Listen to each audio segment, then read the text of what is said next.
have uploaded in the public speaking assignment sheet, that Excel sheet. I'm yet to go through. Just tell me two things. What's your dream job and your dream position that for which you are applying?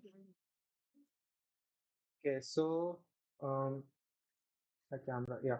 So currently what I'm applying for is a security intern position at a security-based startup.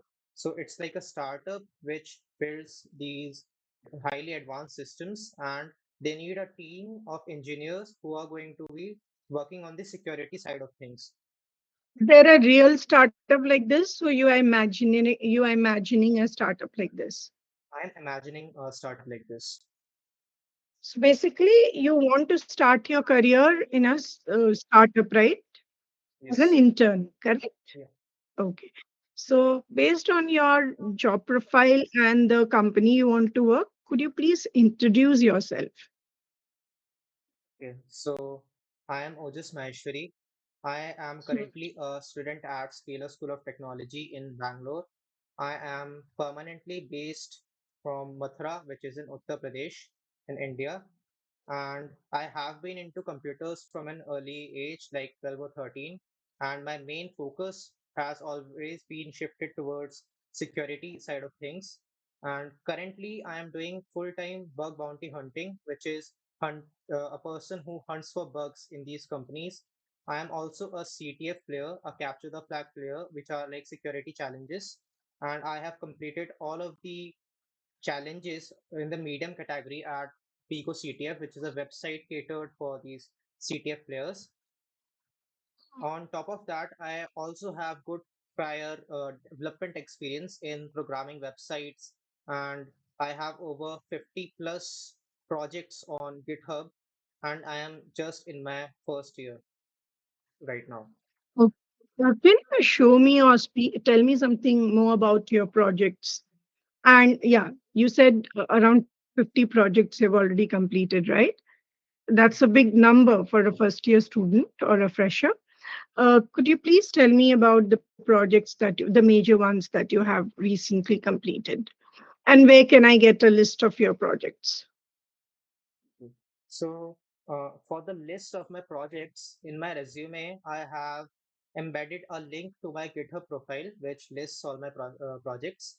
My most recent project was making a code editor, so where people write code. And the thing was that it was all made from ground up. So it was entirely made from scratch. It was not made using any other external third party library. So every code that was written, it was written by me myself, right? And that was over 2000, 3000 lines of code, which is a very large scale project. And reviewing it, I reviewed it from some people in the web industry, and they said that this is a Hmm. very like a very good project to make, because it's like a very unique kind of, it needs a very unique set of skills. So this is one of my projects. Another one project which I'm really proud of was there are these viruses, right? So I made my own virus, which if a person downloads in his or computer, that would make his or her computer communicate with my computer. So I would be able to remotely access their computer. But this was entirely for educational purposes, because it is very helpful to know how these things actually work to prevent against these kind of stuff. So these are my top two most prominent projects that I have made as of now.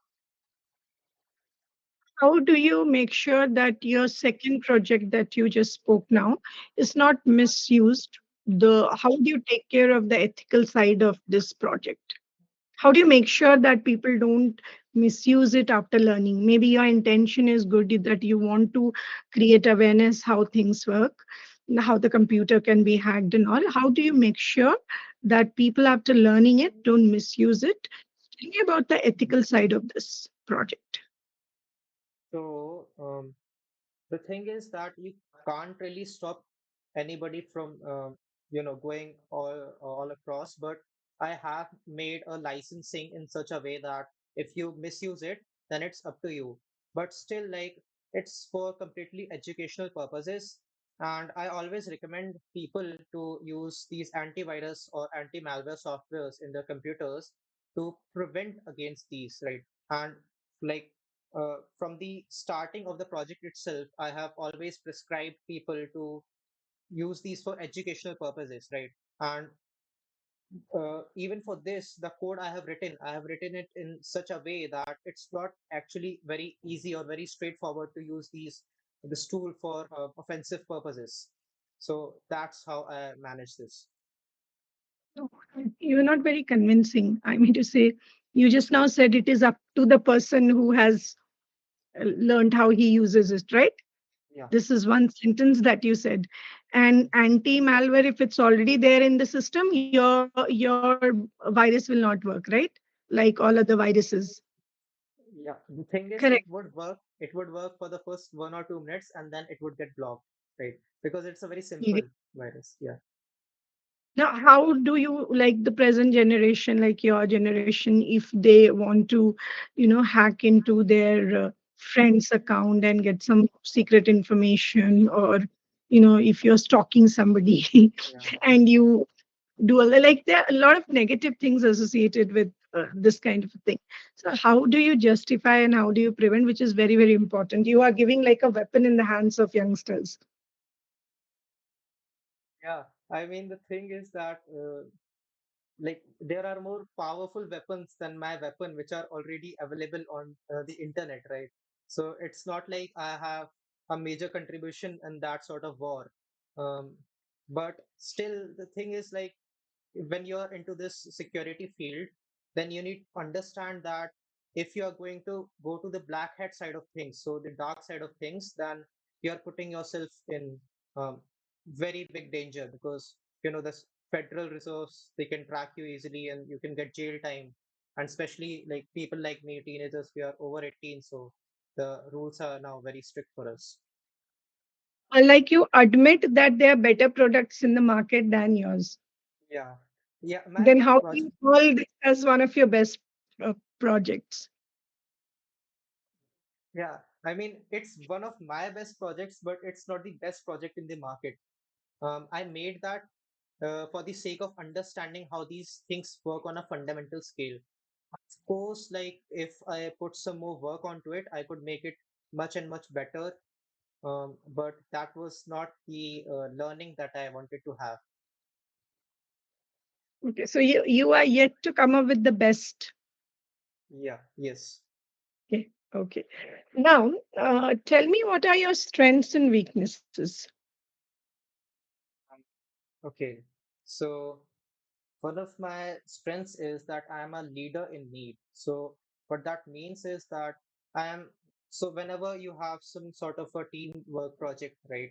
And then I am somebody who takes initiative, but I'm also on the other hand not somebody who always wants to be a leader, because I believe that a person who always wants to lead and dominate, they are not very good leaders at all. For Mm. example, recently we had a assignment provided by Kshitij sir, a team assignment that we had to do in teams. And the thing I noticed was that nobody was ready to take the initiative at all.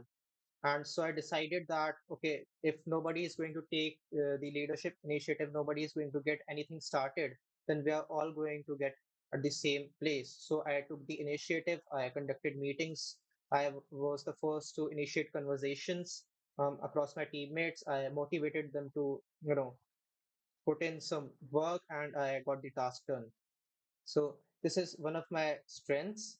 Um, Now, another strength I have is that I don't flunk things. So what that means is I've noticed many people that when they have some sort of interviews or some assignments, that they don't do much preparation at all. They just directly go to the interview, or they directly go to the presentation and they give it.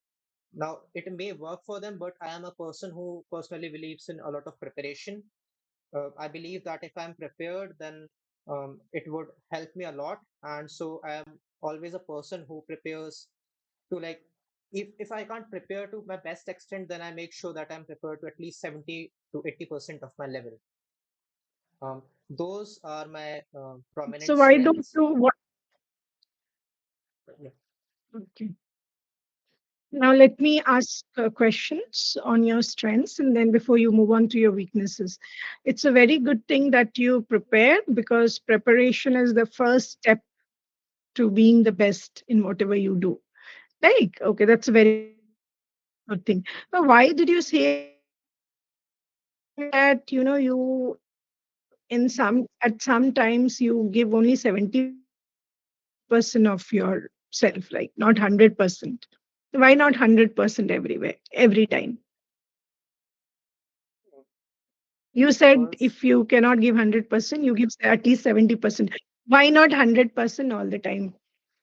um, that is because sometimes there are just a lot of things to do at the moment, because there can be times when you have to do 3 to 4 projects, and if you were to give full attention to just a single project, then you would miss out on other projects. And that is why I think if yeah, I Yes. think that whatever So just time you can continue. put in, whatever time I can put it in, that I just divide among myself, and I just try to, optimize things to the best level that I can. Okay. Okay, Ojas, nice talking to you. I wanted to ask you a few more questions, but Astik is already there, and I think I have asked enough questions to you, and you have answered me quite well. Yes, good preparation, I would say. The good thing about your answers were you gave real life examples. That is what you should always be doing when you talk about your strength. You should always accompany it with an example to say that no, you're just not faking it. You are like it's a real thing that you are doing. Just tell me your weakness and we'll wind up this interview. Um, One of my weaknesses is that I am a little low at having the willpower to do um, the boring stuff. So let's say that I have an exam in 2 days, right? And I understand at the moment that I need to study 7 to 8 hours per day to be able to like successfully get a good score at the exam. So when I do that, there are a lot of moments in my journey when I feel distracted, and I actually get distracted. So I waste time. So 2 to 3 hours I waste, and I have questions like, why do I even need to do this? I'm not even interested in this. This is not even my career path. um, but this is something that I want to improve on, because of course it's one of the best skills and abilities to have is, if you can stay motivated and do some boring things even for a short amount of time. I think that would help me a lot in the future. What are you exactly doing to overcome your weakness? um, I believe that doing it over and over again, so practicing it is the only way. So whenever I have my exams, I just go like, okay, no, today I will study 5 hours, at least 5 hours for this exam, right? And then I track myself, was I able to study 5 hours? And I think just repeating this process over and over again will make me better at this. Manage your distraction was my question actually.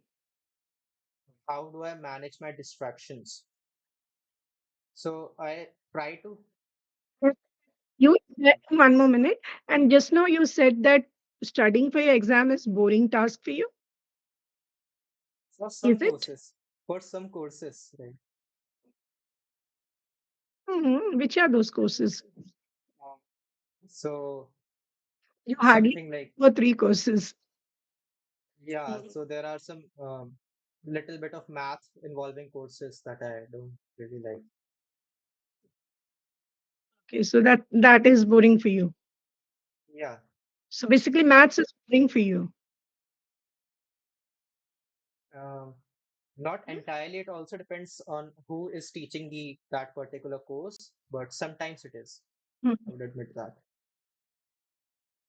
Okay, like whose teaching is boring then? uh, I can't really say that, I guess, like exact instructor's name, but I think it's also my fault that I don't pay enough attention in the class. Otherwise, it would be become interesting to me. Answer than saying that the instructor is boring, the subject is boring. Okay, my your inclination towards that subject is not very strong, is what you can say. Okay, nice talking to you, Ojas. You answered all my questions quite well. Okay, good night. Good luck. Thank you, ma'am. Thank you, ma'am.